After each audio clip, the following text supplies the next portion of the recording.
శ్రీరామచంద్రాయ నమ. Social post TV ప్రేక్షకులకు నమస్కారములు.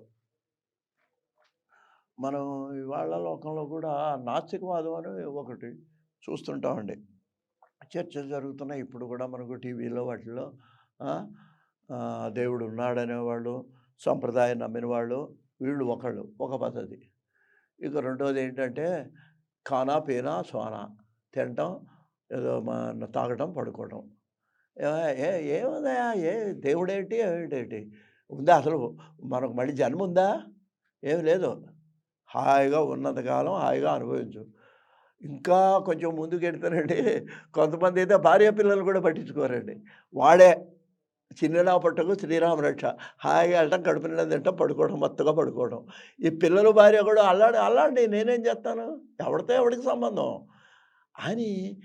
ఇది ఇలా ఇవన్నీ నాస్తికం అనేటప్పటికి ఏంటంటే అసలు అస్తిత్వం ఏమి లేదు. ఏమిటి వీళ్ళెవరు వాళ్ళెవరు, ఈ సంబంధాలు ఏదో పెద్ద పెళ్లి చేశారు, నా చిన్నప్పుడు పెళ్లి చేశారు, నాకు అవసరమా ఈ పెళ్ళి, వాళ్ళని పోషణ నాకు అవసరమా అని ఇలాగా రకరకాల వాదనలు.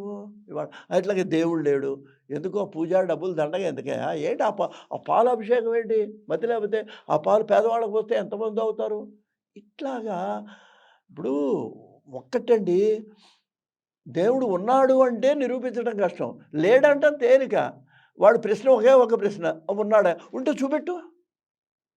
దీనికి పెద్దవాళ్ళు సమాధానం చెబుతారు. సరే బాగానే ఉంది అబ్బాయి, ఇప్పుడు నువ్వు ప్రధానమంత్రి ఉన్నాడా లేదా? ఉన్నాడా అండి. ఉన్నాడా, నువ్వు ఎలా చెబుతున్నావు, చూపెట్టు అన్నావు. చూపెట్టు అంటే నువ్వు ఇప్పుడు ఢిల్లీ వెళ్ళాలి ముందు ఇక్కడి నుంచి. ఢిల్లీ వెళ్ళిన తర్వాత ఏమంటే ప్రధానమంత్రి గారు రండి అంటే ఆయన వస్తాడా? ఆయన దగ్గర అపాయింట్మెంట్ తీసుకోవాలి. ఆయన వారం రోజులు ఉన్నా కూడా అపాయింట్మెంట్ ఇవ్వచ్చు, ఇవ్వకపోవచ్చు. అంటే నీకు ఆయన అపాయింట్మెంట్ ఇవ్వలేదు కాబట్టి ఆయన లేడు ఒక సిద్ధాంతం చేసి, నీకు నష్టమా ఆయనకు నష్టమా? ఆయనకేం నష్టం లేదు, ఆయన ఉన్నవాడు ఉన్నాడు, నీకే నష్టం. ఇది దేవుడి గురించి సమర్థించేవాడు చెప్పే మాట. సరే, ఈ రెండు వాదనలు మనకు త్రేతాయుగంలో ఉన్నాయి, ద్వాపర యుగంలో ఉన్నాయి, ఇప్పుడు ఉన్నాయి. అందుకని ఈ నాస్తికవాదాన్ని రామాయణంలో కూడా ఉన్నది అంటానికి ఒక సంఘటన మనకు అయోధ్యకాండలో కనిపిస్తుందండి. భరతుడు వెళ్ళిన సందర్భంలోనే ఈ భరతుడు మంత్రులందరితో కూడా వెళ్ళాడు. వెళ్ళిన తర్వాత అక్కడ ఏం చేశాడంటే ఈయన బతిలాడాడు.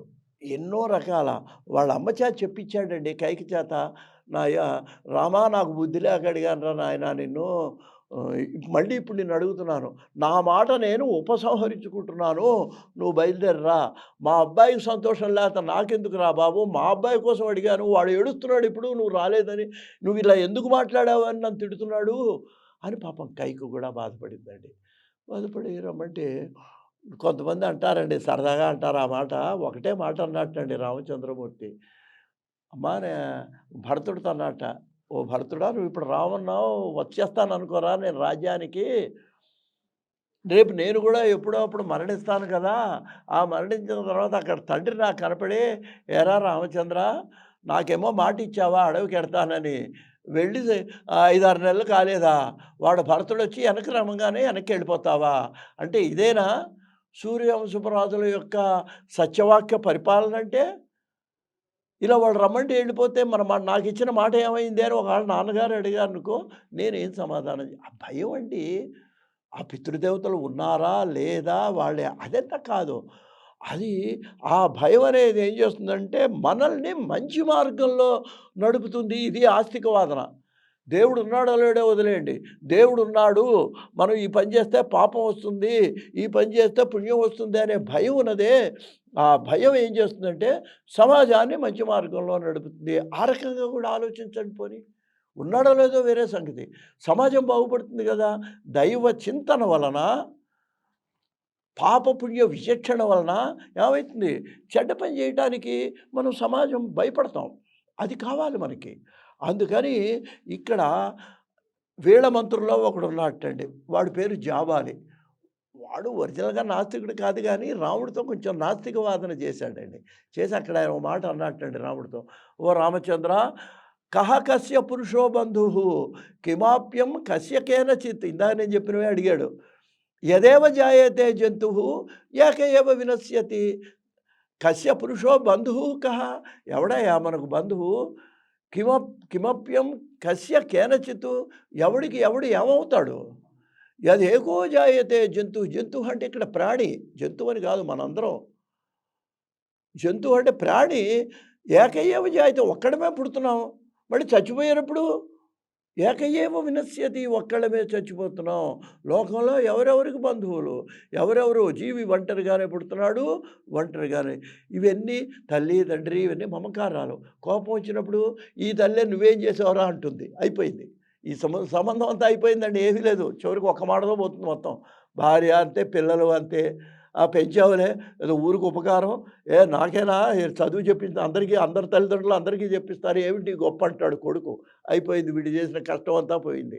అందువలన ఇవన్నీ కూడా అనవసరం అబ్బాయి. అందుకని మనం చేయాల్సింది ఏమిటి అన్నట్లయితే హాయిగా లోకంలో తినడం. ననాస్తి పరమిచ్చేవా, అసలు పరలోకమే లేదయా రామచంద్ర. చూడండి ఎంత ధైర్యంగా మాట్లాడుతున్నాడో. సాక్షాత్తు ధర్మస్వరూపుడైన రాముడితో జాబాలి మాట్లాడుతున్నాడు. ననాస్తి పరమిచ్చేవా, అసలు పరలోకం లేదు మనకి. అందుకని ఏం చేయాలట, కురుబుద్ధి మహాత్మన, మనం ఏం చేయాలి, హాయిగా సుఖపట్టమేనయా, ఈ లోకంలో సుఖపట్టమే మనం నేర్చుకోవాలి. కాబట్టి ఇవి పితృదేవతలకు ఏంటి, ఏదో పెద్దగా ఆబ్దికాలు పెడతాడు, వాళ్ళకి ఎడుతుందా? ఎలా ఎడుతున్నాయా? మృతులైన వాళ్ళు చచ్చిపోయినారా, నువ్వు ఇక్కడ పిండం పెడతావా, వాడు వచ్చి తింటాడా? లేకపోతే కాకి తింటుందా? కాకి తింటే వాడు కడుపు నిండుతుందా?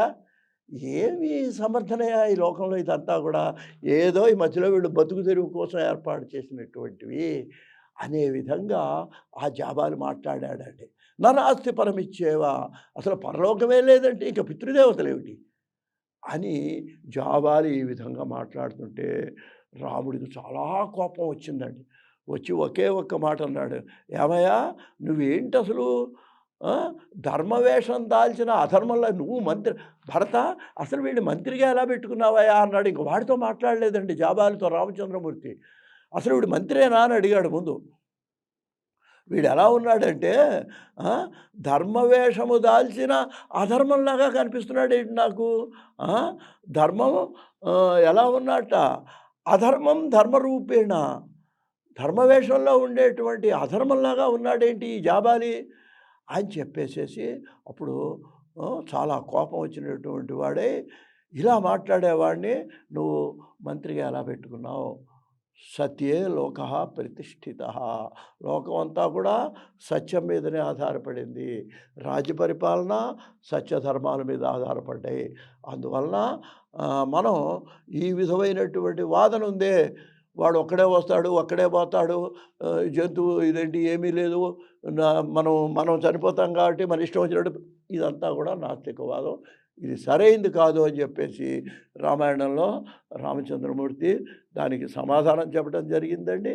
చెప్పి అప్పుడు ఒక్క మాట అన్నాడండి జాబాలి, అది మనం గమనించుకోవాలి. అప్పుడు ఆయన అన్నట వెంటనే ఆయన కాళ్ళకి దండం పెట్టాడు. ఆ పాదాల మీద పడ్డటువంటి వాడే వెంటనే ఆ జాబాలి అన్నట, ఓ రామచంద్ర నేను నాస్తికుడను కాదు, మరి ఎందుకు ఇట్లా మాట్లాడావు? ఎందుకు మాట్లాడానంటే ఈ విధంగా అన్నా అంటే నువ్వేమన్నా రాజ్యానికి వస్తావేమో, భరతుడు సంతోషిస్తాడని నేను ఇలా మాట్లాడాను, నేను నాస్తికుడిని కాదు. ఇట్లా అంటే కనీసం నా మాటలకి ఏంటి ఇలా నాస్తికవాదాన్ని రాముడు అంగీకరిస్తాడా?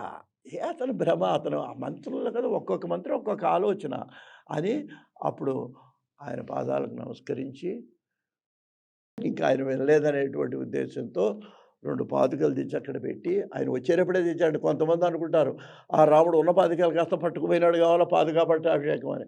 అదేం కాదు. ఒకవేళ అన్నగారు రాకపోతే ఉంటేనే పాదుకలు 2 తయారు చేసి సంచిలో పెట్టుకొచ్చుకొని ఆ పాదుకల మీద ఈయన పాదాలు పెట్టమని అవి నెత్తిన పెట్టుకొని తర్వాత భరతుడు పాదుకా పట్టాభిషేకం చేసి తను కూడా గడ్డాలు ఇవి పెంచుకొని మళ్ళీ రామచంద్రమూర్తి తిరిగి వచ్చే 14 ఏళ్ల వరకు కూడా రాముడు ఎలా అరణ్యవాసం చేశాడో తను కూడా అలాగే ఆ అయోధ్యకు దూరంగా ఒక పల్లెటూళ్ళలో ఉండి అక్కడి నుంచి పరిపాలన మంత్రుల ద్వారా సాగించాడు. ఇదండి సోదర భక్తి, సోదర ప్రేమ అంటే.